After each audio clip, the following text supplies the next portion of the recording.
All right, welcome to Monday. I've been thinking a lot about how to help people break into different media formats because, as much as you should just be creating content on your own platform, how do you let people know about that platform? How do you let people know about the value that you're actually creating? And there's a number of ways to do that, but one very low cost way and high impact way is to get on other people's platforms. So here are just some kind of introductory thoughts, and I'm going to focus on print, TV, and podcasts.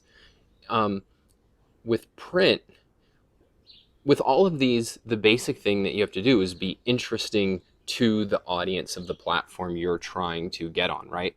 And interesting really always means distinctive and usually one other element. So with print, if you're thinking about the Wall Street Journal or even kind of like some mid-tier online publications, the core thing that you would be thinking about is, all right, how do I advocate distinctive ideas, but that are specific? So for most of these things, they want something. They're not just going to go for like a philosophic argument or even kind of an abstract economic argument for a given point, unless you have really high status anyway. But if you have something specific that's interesting, then they are likely to be interested. So, for example, this could be a really compelling news story that nobody's ever heard of. And so, like, one thing I would advocate is like track what's happening in your town and neighborhood, and don't look in your local paper. I mean, you can look there, but I would also just be looking on Facebook messaging boards, talking to people, checking out Twitter. What are stories that are happening in your area that have national significance or that would be interesting and compelling to a national audience where you can make some broader point?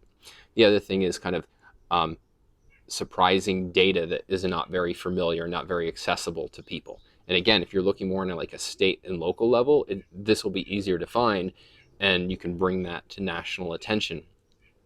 And then finally, history is a really good place. If you can find interesting historical parallels or interesting historical data points that are relevant to today's debate that people aren't talking about and people aren't aware of, that is something that can help you cross the threshold. I remember Alex Epstein, when we were working together at the Ayn Rand Institute, had worked for a long time to get into the Wall Street Journal. And it was when he was able to tell certain stories about the 1970s energy crisis that was when they let him in. It wasn't for these kind of really compelling philosophic points that were being made. It was because he was making a point using really compelling history that many people weren't aware of. With TV, and this came up in my John Stossel interview, what you're looking for is something distinctive and visual. So, like, they are trying to tell a visual story. TV is a visual medium, and if you're not bringing tape to the table or something that could be taped in a really fascinating way and a pretty low bandwidth way for them, you don't stand a chance, or at least you're climbing up Mount Everest, or even better, K2. So, like, you want, if you have a visual element to your story, then yeah, you can do really well on a visual medium. And then podcasts, the main thing, certainly interesting stories are good, but the number one thing that they're interested in is actionable, usable advice to an audience. Now, with these formats and any other format, there's kind of a third element that you always want to be thinking of, which is like, what who is their audience? What is their audience looking for?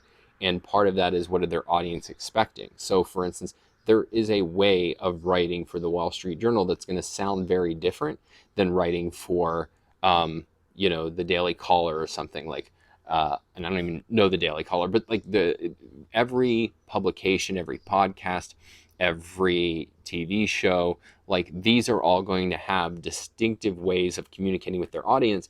And if you don't show awareness of that, then you're going to be irrelevant. You'll be an interruption and an annoyance rather than somebody who's providing value to these shows. So, like, if you want to break into these other platforms, like, show them the respect of being thoughtful and useful and doing the legwork rather than just blasting, hey, I wrote this blog post, come talk to me.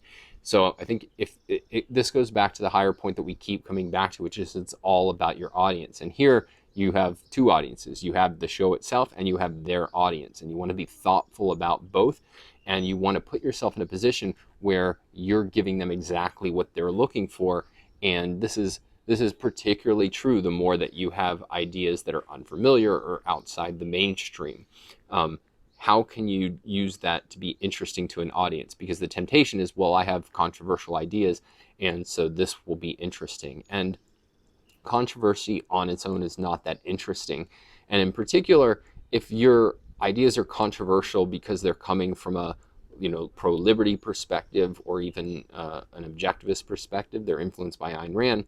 The problem is that controversy is only interesting when it's unexpected. And so, yeah, if you're pro-liberty, you have controversial ideas, but they're not unexpected to the world. The world has likely heard them, or at least thinks it's heard them.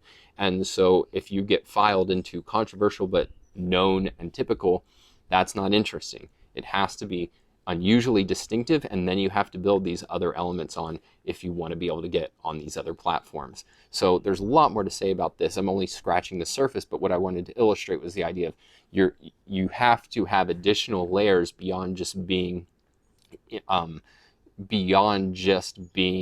clear and compelling as a creator of content. You need to have unique layers that are relevant to the specific platforms and specific audiences you want to reach. So get started on that and let me know what the results are.